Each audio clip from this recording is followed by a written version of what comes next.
Hi, I'm delighted to report I found some alcohol-free mince pies.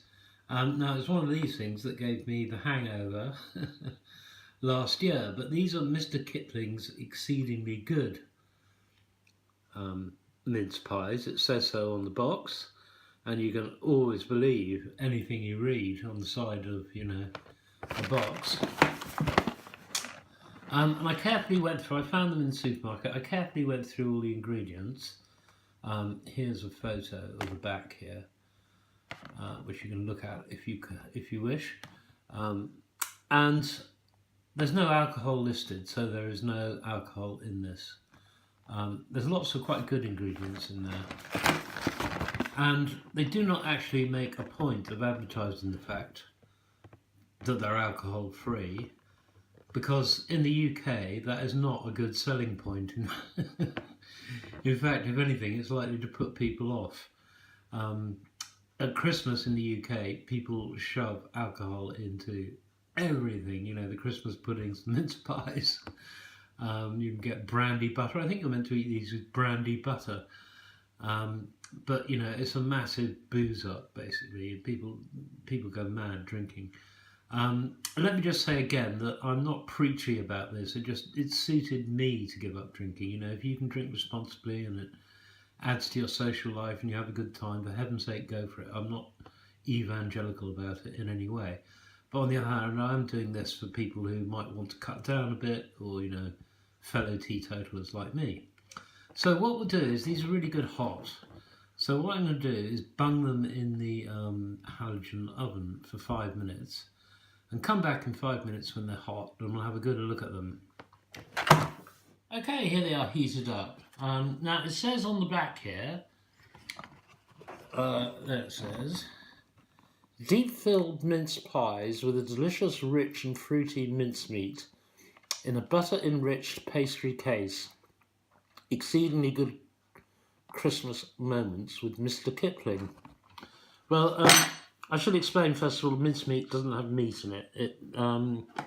As I understand it, it came down from the Middle Ages where they did originally have meat in it, but gradually the meat faded out, and it's now just a dessert that we eat in the UK.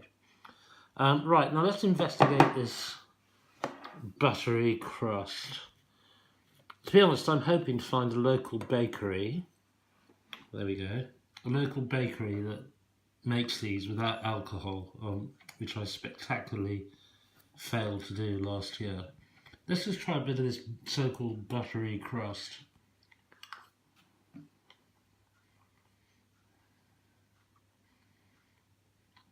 Well, it's okay. It's nice and short, but I wouldn't call it particularly buttery. There's nothing like, for instance, the Tilly's one I had last year. Right, well, you can't eat these things without cream. So, boing.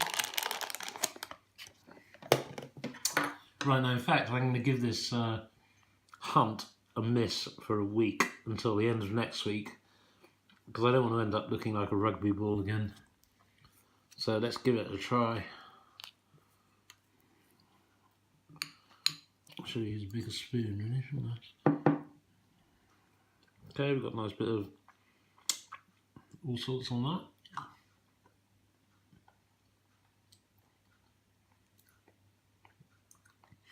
that. Nice.